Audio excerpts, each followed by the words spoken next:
يوم جديد كله حياة، شمسه بتبتسم وناس وهوا، والعصافير بتغني في سماء غنوة عايزانا نكون سوا. مش ناقص غير القلب يدق، يسهر الليل يحب ويتحب. مش ناقص غير القلب يدق، يسهر الليل يحب ويتحب، ويلاقي نصه التاني يروح معاه ويملى الحياة. اللهم صل وسلم على سيدنا محمد وعلى آله وأصحابه أجمعين.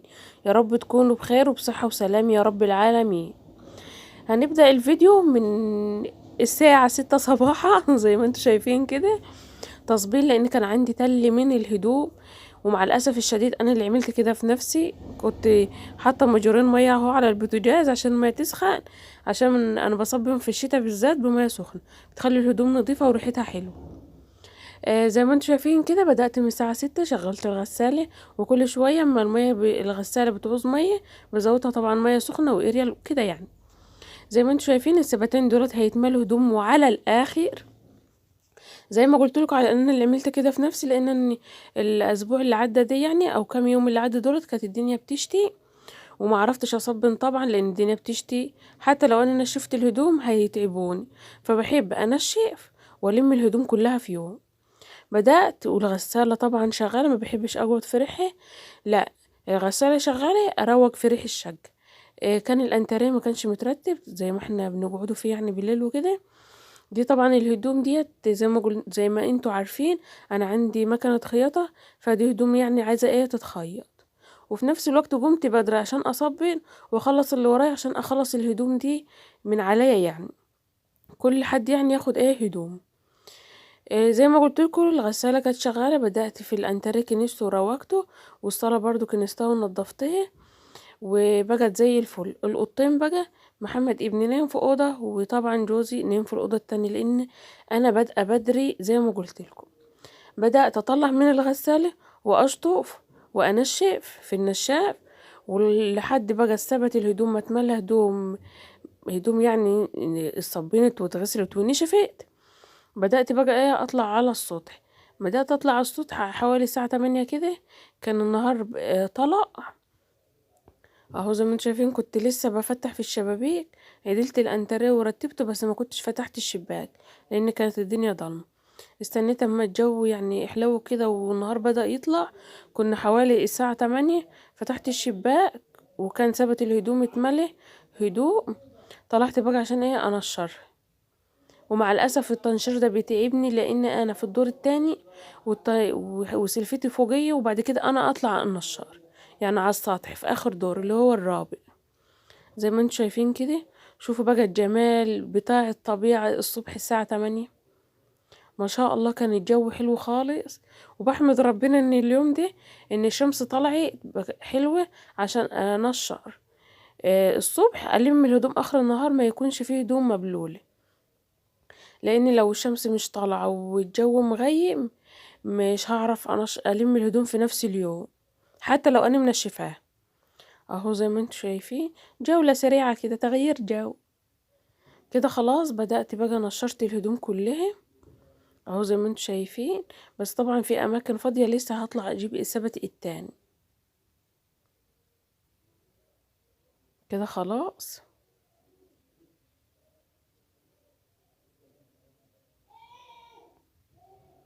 هاخد السبت زي ما قلت لكم واكمل بقية التصبير. وكنت منشره الاربع فوط دولت في نص السطح، لان الفوط تقيلة شوية بتاخد وقت عبال ما بتنشف. كده خلاص خلصت الهدوم كلها، وشطفت غسلت طبعا بمية نظيفة مطرح التصبين، ومسحتها من بره عشان ما تصديش ولا تبقى عفشة وكده. كده خلاص كنت خلصت، كان بس فاضل الكوتشيات زي ما كنت موريلكوا. الكوتشي بتاع محمد ابنه بتاع سيلفي كنت غسلتهم ونشفتهم في الغسالة، بتنشفهم وبتخليهم زي الفل.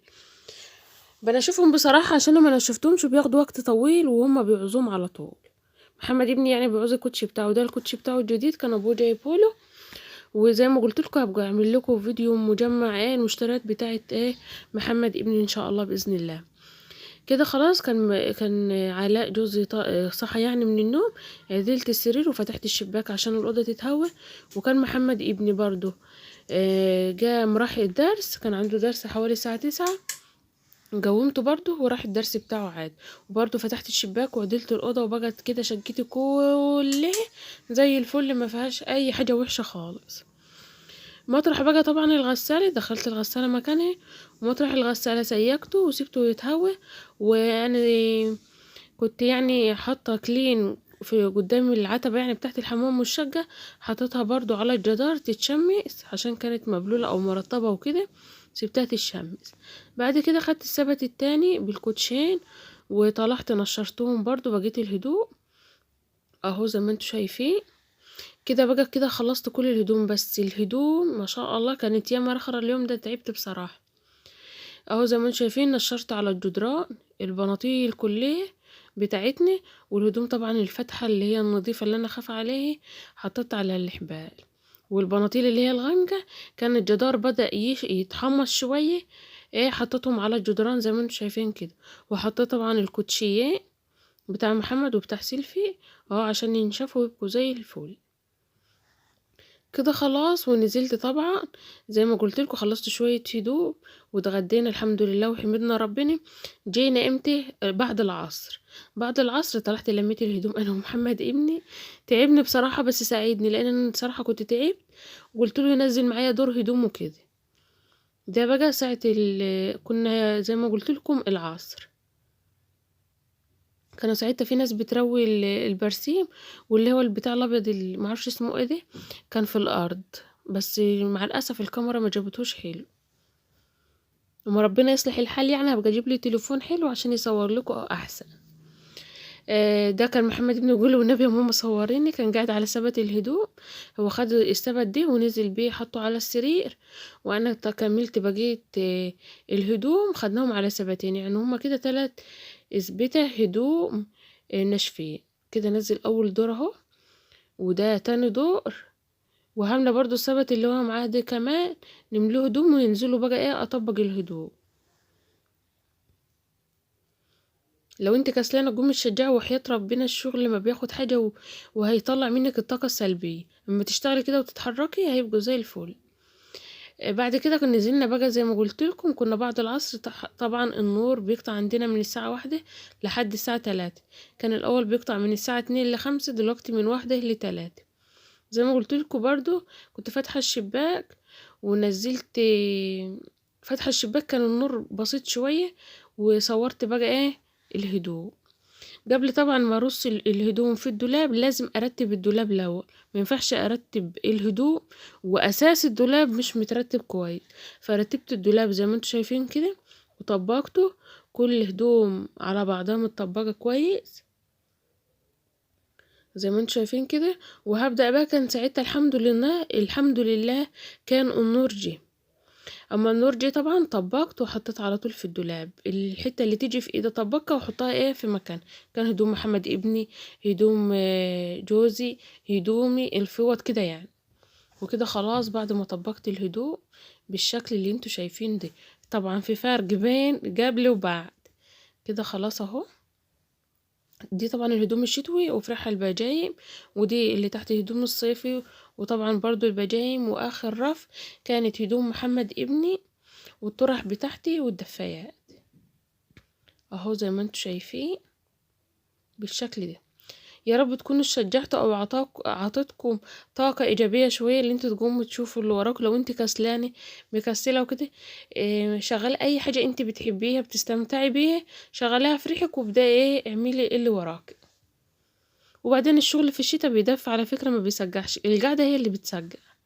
دي الهدوم خلاص اهي كده بقت زي الفل، وانا اهو بقول لكم سلام.